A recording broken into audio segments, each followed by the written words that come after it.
Number one channel के number one show साजिश में आपका स्वागत है। मैं हूं आपके साथ सपना शुक्ला।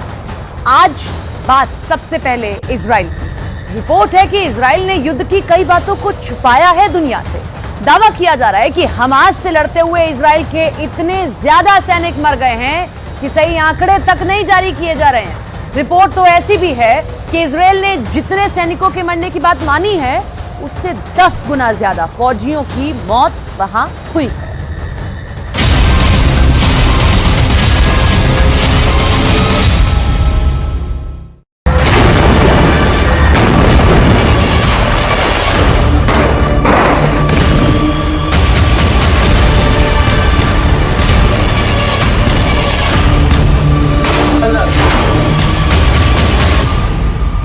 हथियारों के मामले में इजरायल को दुनिया का एक बहुत ताकतवर मुल्क माना जाता है।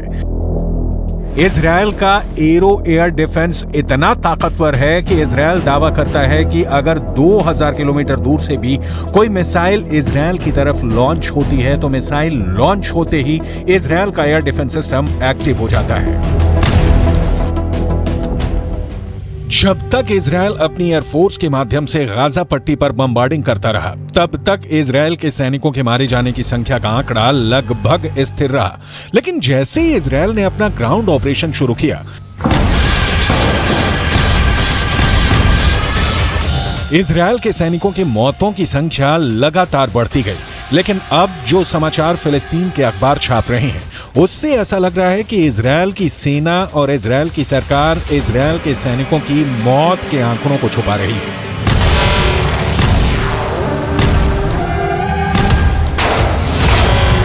फिलिस्तीन क्रॉनिकल नाम के एक अखबार ने इजरायल के मिलिट्री सिमेट्री यानी इजरायल के सैन्य कब्रिस्तान यानी वो जगह जहां पर इजरायल के सैनिकों को दफन किया जाता है, उस जगह के डायरेक्टर डेविड वार्नर बरूच का एक इंटरव्यू छपा है। इस इंटरव्यू में इजरायल की मिलिट्री सिमेट्री के डायरेक्टर डेविड वार्नर ने कहा है कि इजरायल के अंदर हर घंटे एक इजरायली सैनिक का शव कब्रिस्तान में दफन होने के लिए आ रहा है। इस इंटरव्यू को फिलिस्तीन के अरब देशों के अखबारों ने हाथों हाथ लिया और यह दावा किया कि इजरायल के सैनिकों की मौत का आंकड़ा आधिकारिक आंकड़े से कहीं ज्यादा है। जेरूसलम के पश्चिमी इलाके में माउंट हर्जल कब्रिस्तान है और यहां पर इजरायल की सेना में काम करने वाले सैनिकों को दफनाया जाता है। मिडल ईस्ट मॉनिटर नाम की एक और न्यूज वेबसाइट में इस कब्रिस्तान के डायरेक्टर डेविड ओरेन का बयान छपा है। पिछले 48 घंटे में 50 इजरायली सैनिकों को दफनाया गया है। ये चौंका देने वाली बात है क्योंकि इजरायल ने दावा किया है कि 7 अक्टूबर से अब तक इजरायल के करीब 400 सैनिक मारे गए हैं। इनमें से करीब 80 सैनिक गाजा के ग्राउंड ऑपरेशन में मारे गए हैं। करीब 10 सैनिक लेबनान के बॉर्डर पर हिजबुल्लाह से लड़ते हुए मारे गए हैं और 300 से ज्यादा सैनिक 7 अक्टूबर और उसके बाद एक हफ्ते तक इजरायल के अंदर हमास के आतंकवादियों से सीधे लड़ते हुए मारे गए हैं। लेकिन फिलिस्तीन के अखबारों का दावा है कि ग्राउंड ऑपरेशन में इजरायल के सैनिकों के मारे जाने की संख्या आधिकारिक आंकड़ों से कहीं ज्यादा है।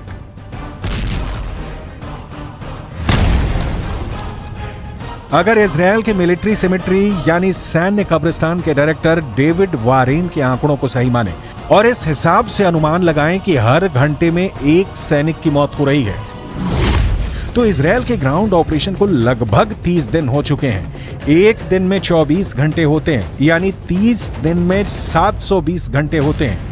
अगर इजरायल के सैन्य कब्रिस्तान के डायरेक्टर के मुताबिक हर घंटे में एक सैनिक की मौत हो रही है तो इसका मतलब यह है कि अब तक ग्राउंड ऑपरेशन से 30 दिनों में 720 सैनिकों की मौत हो चुकी है। यह सिर्फ एक अनुमान है, इसकी पुष्टि नहीं की जा सकती है। इतना ही नहीं, हिजबुल्लाह ये दावा करता है कि लेबनान के बॉर्डर पर जो जंग चल रही है उसमें हिजबुल्लाह के 80 लड़ाके मारे गए हैं, जबकि इजरायल के करीब 10 सैनिक मारे गए हैं। जबकि हिजबुल्लाह को सपोर्ट करने वाले देश ईरान के सर्वोच्च नेता खामनेई भी ये बयान जारी कर चुके हैं। इजरायल के ज्यादा सैनिक मारे गए हैं, लेकिन इजरायल आंकड़ों को छुपा रहा है। अब ऐसे में सवाल ये उठता है कि क्या वाकई में इजरायल की सेना अपने मारे गए सैनिकों के आंकड़ों को छुपा रही है? इजरायल की सेना प्रोपेगेंडा वॉर में हमेशा सबसे आगे रहती है और आज भी इजरायल और हमास के युद्ध में अगर देखा जाए तो हमास के पक्ष में बात करने वाले गाजा पट्टी के फिलिस्तीनी पत्रकारों की हालत बहुत ज्यादा खराब है। गाजा पट्टी के अंदर लगातार हुई बमबारी में अब तक करीब 45 पत्रकार मारे जा चुके हैं जो फिलिस्तीन के मुद्दे को कवर कर रहे थे। अब ऐसी स्थिति में गाजा के संचार तंत्र पर इजरायल का 75% कब्जा है और इजरायल जो चाहता है वही सूचना गाजा से बाहर निकलती है, क्योंकि गाजा के अंदर इजरायल की सेना अपनी पकड़ को मजबूत कर रही है। और जहां तक इजरायल के सैनिकों के मारे जाने की संख्या का सवाल है, तो यहां एक और बात जाननी जरूरी है कि इजरायल की डिफेंस फोर्स खुद को एक सुपीरियर आर्मी यानी सर्वश्रेष्ठ सेना की तरफ प्रस्तुत करती है और ऐसे में वो कभी नहीं चाहेगी कि वो अपने सैनिकों की मौत के ऐसे आंकड़े पेश करे जो दुश्मनों के मुकाबले ज्यादा हो। लेकिन यहाँ पर नोट करने वाली बात यह भी है कि इजरायल की ये सैन्य नीति है कि वो हमेशा दुश्मन के 10 गुना आदमी ज्यादा मारता है। और अब तक के आंकड़ों पर गौर करें तो गाजा के अंदर 15,000 से ज्यादा लोग मारे जा चुके हैं और करीब 7,000 लोग मलबे में दफन हैं। इनमें से मारे गए बच्चों की संख्या तो करीब 7,000 हो चुकी है। यानी गाजा में एक बहुत बड़ा नरसंहार हो रहा है। लेकिन उसके बाद भी अमेरिका के नेशनल सिक्योरिटी काउंसिल के प्रवक्ता जॉन किर्बी ने पत्रकारों के सामने एक प्रेस कॉन्फ्रेंस में यह कहा है कि गाजा पट्टी में कोई नरसंहार नहीं हो रहा है। ये पूरा बयान आपको सुनाएंगे और इसके आगे आपको ये भी बताएंगे कि कैसे जॉर्डन भी गाजा पट्टी के जख्मों पर नमक छिड़क रहा है। लेकिन सबसे पहले अमेरिका के उस पाखंड के बारे में बताना जरूरी है जो बिल्कुल साफ नजर आ रहा है। यूक्रेन और रूस के युद्ध में जब पुतिन की मिसाइल यूक्रेन पर कहर बनकर टूट रही थी और करीब 1000 यूक्रेनी बच्चे हताहत हुए थे, तब अमेरिका ने यह कहना शुरू कर दिया था कि पुतिन नरसंहार कर रहे हैं। लेकिन गाजा पट्टी के अंदर हजारों मौतों के बाद भी अमेरिका इसे नरसंहार नहीं मान रहा है। यह अमेरिका के दोहरे मापदंडों का बुक टेक्स्ट एग्जाम्पल है।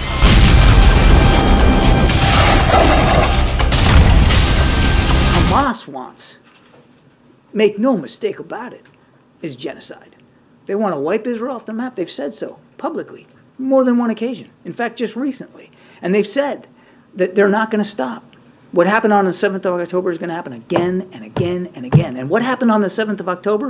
Murder, slaughter of innocent people in their homes or at a music festival. That's genocidal intention.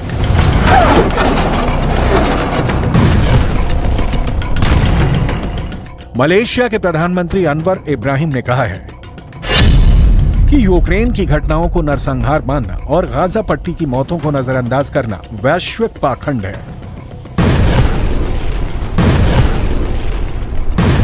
दूसरी तरफ अगर देखा जाए तो अब तक गाजा पट्टी के अंदर 30,000 से ज्यादा लोग घायल हैं और गाजा पट्टी के अस्पतालों की हालत क्या है ये पूरी दुनिया को नजर आ रही है। जॉर्डन ने गाजा पट्टी के घायल लोगों के लिए इजिप्ट के अंदर एक फील्ड हॉस्पिटल बनाया है। किंग अब्दुल्ला के बेटे खुद इस अस्पताल की निगरानी करने के लिए गए। लेकिन आपको जानकर हैरानी होगी कि इस फील्ड हॉस्पिटल में मात्र 40 बेड हैं, जबकि गाजा के अंदर 30,000 से ज्यादा लोग घायल हैं। और इन हालातों में एक फील्ड हॉस्पिटल में मात्र 40 बेड का इंतजाम लोगों के साथ एक क्रूर मजाक है।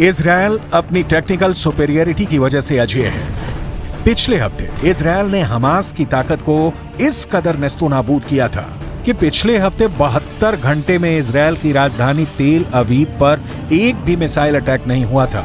और जब सोमवार को तेल अवीव पर एक मिसाइल अटैक हुआ तो जहां से मिसाइल अटैक हुआ उस रॉकेट लॉन्चर को भी गाजा के अंदर जाकर इजरायल ने तबाह कर दिया। ये इजरायल की ताकत है। हमास के प्रवक्ता अबू उबैदा की माने तो हमास के लड़ाकों ने इजरायल के 350 से ज्यादा बख्तरबंद गाड़ियां और टैंकों को उड़ा दिए हैं। हमास का दावा तो ये है कि इजरायल के 150 मरकाबा टैंक उड़ा दिए गए हैं। हमास तस्वीरें भी जारी कर चुका है लेकिन फिर भी हमास की पकड़ गाजा से इसलिए ढीली पड़ चुकी है क्योंकि हमास के बड़े बड़े हेडक्वार्टर्स पर इजरायल ने टैंक चढ़ा दिए हैं। इजरायल ही नहीं, अल शिफा अस्पताल में काम कर चुके डॉक्टर भी ये मानते हैं कि अल शिफा में हमास का हेडक्वार्टर हो सकता है। टाइम्स ऑफ इजरायल अखबार ने यह दावा किया है कि फ्रांस 24 नाम के एक न्यूज चैनल पर एक ब्रिटेन के डॉक्टर ने इंटरव्यू दिया है। इस डॉक्टर ने 3 साल तक अल शिफा अस्पताल के अंदर काम किया था। गाजा के अल शिफा अस्पताल में काम करने वाले इस ब्रिटिश डॉक्टर का दावा है कि अल शिफा अस्पताल में कई ऐसी जगहें थीं जहां पर उसे जाने के लिए मना किया गया था। ये कहा गया था अगर वो वहां प्रतिबंधित क्षेत्र में जाएगा तो उसे गोली लग सकती है। टाइम्स ऑफ इजरायल ने दावा किया है कि अल शिफा अस्पताल के अंदर हमास का हेडक्वार्टर होने का दावा करने वाले ब्रिटिश डॉक्टर ने अपना नाम नहीं बताया है क्योंकि उसे डर है कि ऐसा करने पर गाजा के अंदर मौजूद उसके सहयोगियों को हमास मार सकता है।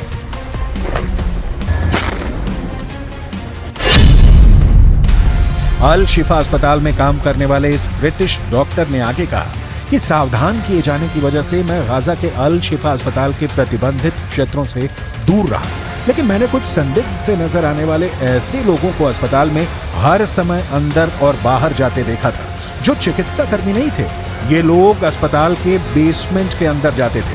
The first time our forces entered the Shifa complex, they went in with a bomb-sniffing dog, and they discovered a truck full of ammunition. After revealing the shaft by the D9, they saw a circular opening, and they couldn't see all the way down at the time, but further investigations and tools lowered down it revealed that this is a 10-meter deep shaft that leads to a corridor. At the end of that corridor, there is a blast-proof door with a shooting hole at the top of it.